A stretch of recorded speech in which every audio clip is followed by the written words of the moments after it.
ओम शांति। आज 19 जून 2025 की बाबा की साकार मुरली है। मुरली के महावाक्य हैं, मीठे बच्चे, अभी तुम ईश्वरीय औलाद बने हो। तुम्हारे में कोई आसुरी गुण नहीं होने चाहिए। अपनी उन्नति करनी है, गफलत नहीं करनी है। प्रश्न है, आप संगम युगी ब्राह्मण बच्चों को कौन सा निश्चय और नशा है? उत्तर है, हम बच्चों को निश्चय और नशा है कि अभी हम ईश्वरीय संप्रदाय के हैं। हम स्वर्गवासी विश्व के मालिक बन रहे हैं। संगम पर हम ट्रांसफर हो रहे हैं। आसुरी औलाद से ईश्वरीय औलाद बन 21 जन्मों के लिए स्वर्गवासी बनते हैं। इससे बाहरी कोई वस्तु होती नहीं। ओम शांति। बाप बेट बच्चों को समझाते हैं। अक्सर करके मनुष्य शांति को पसंद करते हैं। घर में अगर बच्चों की खिटखिट है तो अशांति रहती है। अशांति से दुख भासता है, शांति से सुख भासता है। यहाँ तुम बच्चे बैठे हो, तुमको सच्ची शांति चाहिए। तुमको कहा गया है, बाप को याद करो, अपने को आत्मा समझो। आत्मा में जो आधा कल्प से अशांति है वह निकलती है शांति के सागर बाप को याद करने से। तुमको शांति का वर्षा मिल रहा है, यह भी तुम जानते हो। शांति की दुनिया और अशांति की दुनिया बिल्कुल अलग है। आसुरी दुनिया, ईश्वरीय दुनिया, सतयुग, कलयुग किसको कहा जाता है, यह कोई मनुष्य मात्र नहीं जानते। तुम कहेंगे हम भी नहीं जानते थे। भल कितने भी पोजीशन वाले थे। पैसे वाले को पोजीशन वाला कहा जाता है। गरीब और साहूकार समझ तो सकते हैं ना, वैसे तुम भी समझ सकते हो। बरोबर ईश्वरीय औलाद और आसुरी औलाद। अभी तुम मीठे बच्चे समझते हो हम ईश्वरीय संतान हैं, यह पक्का निश्चय है ना। तुम ब्राह्मण समझते हो हम ईश्वरीय संप्रदाय स्वर्गवासी विश्व के मालिक बन रहे हैं। हर दम वह खुशी रहनी चाहिए। बहुत थोड़े हैं जो यथार्थ रीति से समझते हैं। सतयुग में है ईश्वरीय संप्रदाय, कलयुग में है आसुरी संप्रदाय। पुरुषोत्तम संगम युग पर आसुरी संप्रदाय बदली होती हैं। अभी हम शिव बाबा की औलाद बने हैं, बीच में भूल गए थे। अभी फिर इस समय जाना है कि हम शिव बाबा की संतान हैं। वहाँ सतयुग में कोई अपने को ईश्वरीय औलाद नहीं कहलाते, वहाँ है देवी औलाद। इनके पहले हम आसुरी औलाद थे, अभी ईश्वरीय औलाद बने हैं। हम ब्राह्मण भी के हैं। रचना है एक बाप की। तुम सब भाई बहन हो और ईश्वरीय औलाद हो। तुम जानते हो बाबा से राज्य मिल रहा है। भविष्य में जाकर हम देवी स्वराज्य पाएंगे, सुखी होंगे। बरोबर सतयुग है सुख का धाम, कलयुग है दुख धाम। यह सिर्फ तुम संगम युगी ब्राह्मण जानते हो। आत्मा ही ईश्वरीय औलाद है, यह भी जानते हो। बाबा स्वर्ग की स्थापना करते हैं, वह रचता है ना। नर्क का क्रिएटर तो नहीं है, उनको कौन याद करेंगे। तुम मीठे मीठे बच्चे जानते हो बाप स्वर्ग की स्थापना कर रहे हैं। वह हमारा बहुत मीठा बाप है। हमको 21 जन्मों के लिए स्वर्गवासी बनाते हैं। इससे भारी वस्तु कोई होती नहीं, यह समझ रखनी चाहिए। हम ईश्वरीय औलाद हैं तो हमारे में कोई आसुरी अवगुण होना नहीं चाहिए। अपनी उन्नति करनी है। समय बाकी थोड़ा है, इसमें गफलत नहीं करनी चाहिए। भूल न जाओ। देखते हो बाप सम्मुख बैठा है, जिनकी हम औलाद हैं। हम ईश्वर बाप से पढ़ रहे हैं देवी औलाद बनने के लिए, तो कितनी खुशी होनी चाहिए। बाबा सिर्फ कहते हैं मुझे याद करो तो विकर्म विनाश हो जाए। बाप आए ही है सबको ले जाने। जितना जितना याद करेंगे उतना विकर्म विनाश होंगे। अज्ञान में जैसे कन्या की सगाई होती है तो याद बिल्कुल छप जाती है। बच्चा पैदा हुआ और याद छप जाती है। यह याद तो स्वर्ग में भी छप जाती, नरक में भी छप जाती। बच्चा कहेगा यह हमारा बाप है। अब यह तो है बेहद का बाप, जिससे स्वर्ग का वर्षा मिलता है, तो उनकी याद छप जानी चाहिए। बाप से हम भविष्य 21 जन्मों का फिर से वर्षा ले रहे हैं। बुद्धि में वर्षा ही याद है, यह भी जानते हो। मरना तो सबको है, एक भी रहने का नहीं है। जो भी डियरेस्ट से डियरेस्ट यानी प्यारा से प्यारा है, सब चले जाएंगे। यह सिर्फ तुम ब्राह्मण ही जानते हो कि यह पुरानी दुनिया अब गई की गई, उसके जाने के पहले पूरा पुरुषार्थ करना है। जबकि ईश्वरीय औलाद है तो अथाह खुशी होनी चाहिए। बाप कहते रहते हैं, बच्चे अपना जीवन हीरे जैसा बनाओ, वह है डीटी वर्ल्ड, यह है डेविल वर्ल्ड। सतयुग में कितना अथाह सुख रहता है, वह बाप ही देते हैं। यहाँ तुम बाप के पास आए हो, यहाँ बैठ तो नहीं जाएंगे, ऐसे तो नहीं सब इकट्ठे रहेंगे, क्योंकि बेहद बच्चे हैं। यहाँ तुम बहुत उमंग से आते हो। हम जाते हैं बेहद के बाप पास। हम ईश्वरीय औलाद हैं, गॉड फादर के बच्चे हैं, तो हम क्यों न स्वर्ग में होने चाहिए। गॉड फादर तो स्वर्ग रचते हैं ना। अब तुम्हारी बुद्धि में सारे वर्ल्ड की हिस्ट्री ज्योग्राफी है, जानते हो। हेविन गॉड फादर हमको हेविन के लायक बना रहे हैं, कल्प कल्प बाद बनाते हैं। एक भी मनुष्य नहीं जिसको यह पता हो कि हम एक्टर हैं, गॉड फादर के बच्चे। फिर हम दुखी क्यों हैं, आपस में लड़ते क्यों हैं। हम आत्माएं सब ब्रदर्स हैं ना। ब्रदर्स आपस में कैसे लड़ते रहते हैं, लड़कर खत्म हो जाएंगे। यहाँ हम बाप से वर्षा ले रहे हैं। ब्रदर्स को आपस में कभी लोन पानी नहीं होना चाहिए। यहाँ तो बाप से भी लोन पानी होते हैं। अच्छे अच्छे बच्चे लून पानी हो जाते हैं। माया कितनी ज़बरदस्त है। जो अच्छे अच्छे बच्चे हैं वह बाप को याद तो पड़ते हैं। बाप का कितना लव है बच्चों पर। बाप को तो सिवाय बच्चों के और कोई है नहीं जिसको याद करे। तुम्हारे लिए तो बहुत है, तुम्हारी बुद्धि इधर उधर जाती है। धंधे आदि में भी बुद्धि जाती है। हमारे लिए तो कोई धंधा आदि भी नहीं है। तुम अनेक बच्चों के अनेक धंधे हैं, हमारा तो एक ही धंधा है। हम आए ही हैं बच्चों को स्वर्ग का वारिस बनाने। बेहद के बाप की प्रॉपर्टी सिर्फ तुम बच्चे हो।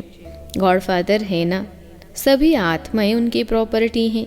माया ने छी छी बना दिया है, अब गुल गुल बनाते हैं बाप। बाप कहते हैं, मेरे तो तुम ही हो, तुम्हारे ऊपर हमारा मोह भी है। चिट्ठी नहीं लिखते हो तो ओना हो जाता है। अच्छे अच्छे बच्चों की चिट्ठी नहीं आती है। अच्छे अच्छे बच्चों को एकदम माया खत्म कर देती है। ज़रूर देह अभिमान है। बाप कहते रहते हैं, अपनी खुश खैराफत लिखो। बाबा बच्चों से पूछते हैं, बच्चे तुमको माया हैरान तो नहीं करती है? बहादुर बन माया पर जीत पहन रहे हो ना। तुम युद्ध के मैदान में हो ना। कर्मेंद्रिया ऐसे वश करनी चाहिए जो कुछ भी चंचलता न हो। सतयुग में सब कर्मेंद्रिया वश में रहती हैं। कर्मेंद्रियों की कोई चंचलता नहीं होती है, न मुख की, न हाथ की, न कान की। कोई भी चंचलता की बात नहीं होती। वहाँ कोई भी गंद की चीज़ होती नहीं। यहाँ योग बल से कर्मेंद्रियों पर जीत पाते हो। बाप कहते हैं, कोई भी गंदी बात नहीं। कर्मेंद्रियों को वश करना है, अच्छी रीति पुरुषार्थ करना है। टाइम बहुत थोड़ा है। गायन भी है, बहुत गई थोड़ी रही, अभी थोड़ी रहती जाती है। नया मकान बनता रहता है तो बुद्धि में रहता है ना। बाकी थोड़ा समय है, अभी यह तैयार हो जाएगा। बाकी यह थोड़ा काम है, वह है हद की बात, यह है बेहद की बात। यह भी बच्चों को समझाया गया है। उनका है साइंस बल, तुम्हारा है साइलेंस बल। है उनका भी बुद्धि बल, तुम्हारा भी बुद्धि बल। साइंस की कितनी इन्वेंशन निकालते रहते हैं। अभी तो ऐसे बॉम्ब्स बनाते रहते हैं जो कहते हैं वहाँ बैठे बैठे छोड़ेंगे तो सारा शहर खत्म हो जाएगा। फिर यह सेनाएं एरोप्लेन आदि भी काम में नहीं आएंगे। तो वह है साइंस बुद्धि, तुम्हारी है साइलेंस बुद्धि। वह विनाश के लिए निमित्त बने हुए हैं। तुम अविनाशी पद पाने के लिए निमित्त बने हो। यह भी समझने की बुद्धि चाहिए ना।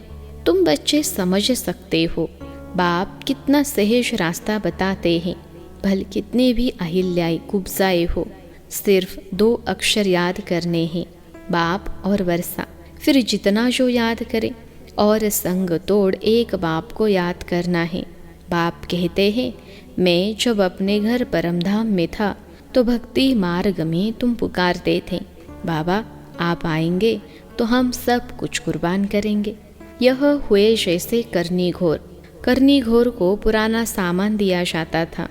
तुम बाप को क्या देंगे? इनको यानी ब्रह्मा को तो नहीं देते हो ना। इसने भी सब कुछ दे दिया। यह थोड़े ही यहाँ बैठ महल बनाएंगे।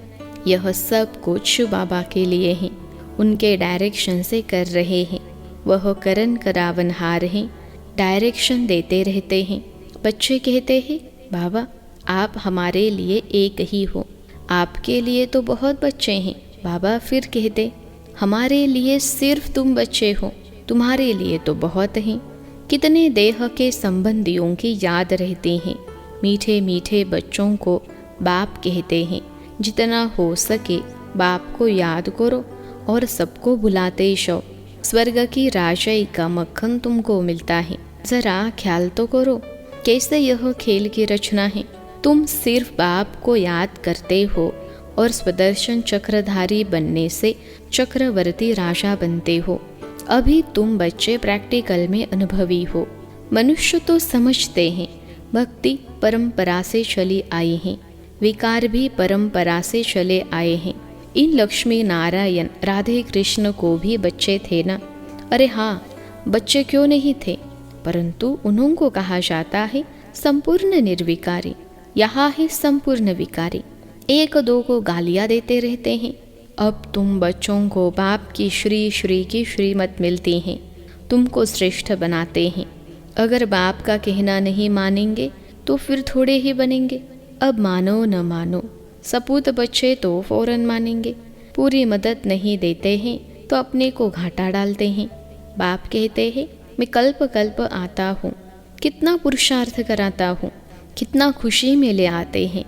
बाप से पूरा वर्षा लेने में ही माया गफलत कराती है, परंतु तुम्हें उस फंदे में नहीं फंसना है। माया से ही लड़ाई होती है। बहुत बड़े बड़े तूफान आएंगे, उसमें भी वारिसों पर जास्ती माया वार करेगी। रुस्तम से रुस्तम हो लड़ेगी। जैसे वैद्य दवाई देते हैं तो बीमारी सारी बाहर निकल आती हैं। यहाँ भी मेरे बनेंगे तो फिर सबकी याद आने लग पड़ेगी। तूफान आएंगे, इसमें लाइन क्लियर चाहिए। हम पहले पवित्र थे, फिर आधा कल्प अपवित्र बने, अब फिर वापस जाना है। बाप कहते हैं, मुझे याद करो तो इस योग अग्नि से तुम्हारे विकर्म विनाश होंगे। जितना याद करेंगे उतना ऊंच पद पाएंगे। याद करते करते तुम घर चले जाएंगे। इसमें बिल्कुल अंतर्मुखता चाहिए। नॉलेज भी आत्मा में धारण होती है ना, आत्मा ही पढ़ती है। आत्मा का ज्ञान भी परमात्मा बाप ही आकर देते हैं। इतना भारी ज्ञान तुम लेते हो विश्व का मालिक बनने के लिए। मुझे तुम कहते ही हो पतित पावन ज्ञान का सागर, शांति का सागर। जो मेरे पास है वह तुमको सब देता हूँ, बाकी सिर्फ दिव्य दृष्टि की चाबी नहीं देता हूँ। उसके बदले फिर तुमको विश्व का मालिक बनाता हूँ। साक्षात्कार में कुछ है नहीं, मुख्य है पढ़ाई। पढ़ाई से तुमको 21 जन्म का सुख मिलता है। मीरा की भेंट में तुम अपने सुख की भेंट करो। वह तो कलयुग में थी, दीदार किया फिर क्या। भक्ति की माला ही अलग है, ज्ञान मार्ग की माला अलग है। रावण की राजाई अलग, तुम्हारी राजाई अलग। उनको दिन उनको रात कहा जाता है। अच्छा, मीठे मीठे सिखलते बच्चों प्रति माता पिता बाप दादा का याद प्यार और गुड मॉर्निंग। रूहानी बाप की रूहानी बच्चों को नमस्ते। हम रूहानी बच्चों की सिखलते रूहानी माता पिता बाप दादा को याद प्यार, गुड मॉर्निंग और नमस्ते बाबा नमस्ते। धारणा के लिए मुख्य सार पहली पॉइंट है, याद के बल से अपनी कर्मेंद्रियां ऐसी वश करनी है जो कोई भी चंचलता न रहे। टाइम बहुत थोड़ा है, इसलिए अच्छी रीति पुरुषार्थ कर मायाचित बनना है। दूसरी पॉइंट है, बाप जो ज्ञान देते हैं उसे अंतर्मुखी बन धारण करना है। कभी भी आपस में लून पानी नहीं होना है। बाप को अपनी खुश खैराफत का समाचार ज़रूर देना है। आज का वरदान है, कल्याणकारी वृत्ति द्वारा सेवा करने वाले सर्व आत्माओं की दुआओं के अधिकारी भव। कल्याणकारी वृत्ति द्वारा सेवा करने वाले सर्व आत्माओं की दुआओं के अधिकारी भव। विश्लेषण है, कल्याणकारी वृत्ति द्वारा सेवा करना यही सर्व आत्माओं की दुआएं प्राप्त करने का साधन है। जब लक्ष्य रहता है कि हम विश्व कल्याणकारी हैं, तो अकल्याण का कर्तव्य हो नहीं सकता। जैसा कार्य होता है वैसी अपनी धारणाएं होती हैं। अगर कार्य याद रहे तो सदा रहम दिल, सदा महादानी रहेंगे। हर कदम में कल्याणकारी वृत्ति से चलेंगे। मैंपन नहीं आएगा, निमित्तपन याद रहेगा। ऐसे सेवाधारी को सेवा के रिटर्न में सर्व आत्माओं की दुआओं का अधिकार प्राप्त हो जाता है। आज का स्लोगन है, साधनों की आकर्षण साधना को खंडित कर देती है। साधनों की आकर्षण साधना को खंडित कर देती है। अव्यक्त इशारे, आत्मिक स्थिति में रहने का अभ्यास करो। अंतर्मुखी बनो। अंतर्मुखी आत्माएं 3 प्रकार की भाषा के अनुभवी होती हैं। पहला, नयनों की भाषा। दूसरा, भावना की भाषा। तीसरा, संकल्प की भाषा। यह 3 प्रकार की भाषा रूहानी योगी जीवन की भाषा है। जितना जितना आप अंतर्मुखी स्वीट साइलेंस स्वरूप में स्थित होते जाएंगे, उतना इन 3 भाषाओं द्वारा सर्व आत्माओं को अनुभव करा सकेंगे। अब इसी रूहानी भाषा के अभ्यासी बनो। अच्छा, ओम शांति।